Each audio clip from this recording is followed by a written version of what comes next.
ஸ்ரீராம ஜெய ராம ஜெய ஜெய ராமா, ஸ்ரீராம ஜெய ராம ஜெய ஜெய ராமா. வால்மீகி ராமாயணத்துல ஸ்ரீமத் சுந்தரகாண்டத்துல சர்க்கம் 13 சொல்லப்படக்கூடிய 63வது ஸ்லோகம் இந்த ஸ்லோகம். இந்த ஸ்ரீராம தாரக ஸ்லோகத்தை கூறி எந்த செயலை செய்தாலும் வெற்றி உண்டாகும். நம்ம நினைச்சுண்டு போற காரியம் அனைத்திலும் வெற்றி கிடைக்கணுமானா இப்ப சொல்ல போற இந்த ஸ்லோகத்தை ஒரு தடவை கேட்டுட்டு அதை கூடவே உச்சரிச்சுண்டு வந்தாலே போரும். கண்டிப்பாக அந்த காரியம் விஜயம் தரும், வெற்றி தரும். அவ்வளோ அற்புதமான ஸ்லோகம் இது. உண்மையை சொல்லணுமானா இது நமக்கு கிடைச்ச வரப்பிரசாதம். ராமராமான்னு சொன்னாலே லோகத்தில் அதை விட மிஞ்சின மந்திரம் இல்லைன்னு சொல்றா.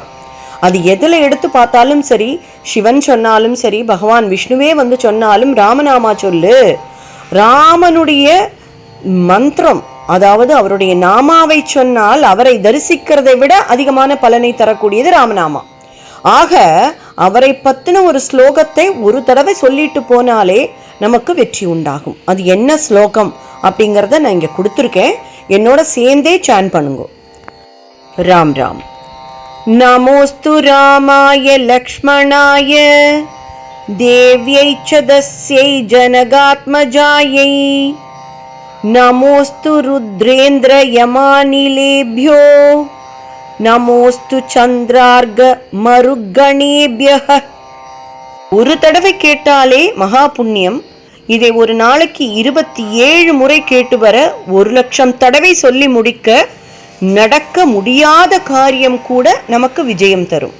இந்த கலியுகத்துல ராமநாமாவுக்குண்டான பலன் எல்லாருக்கும் தெரியும். அதே போலதான் ராமாயணத்துல ஸ்ரீமத் சுந்தரகாண்டத்துல சொல்லப்பட்டிருக்கக்கூடிய 63வது ஸ்லோகமும் மிக மிக முக்கியமான ஸ்லோகம். இதை மறக்காம கேட்டுட்டு போங்கோ, வெற்றி உண்டாகும்.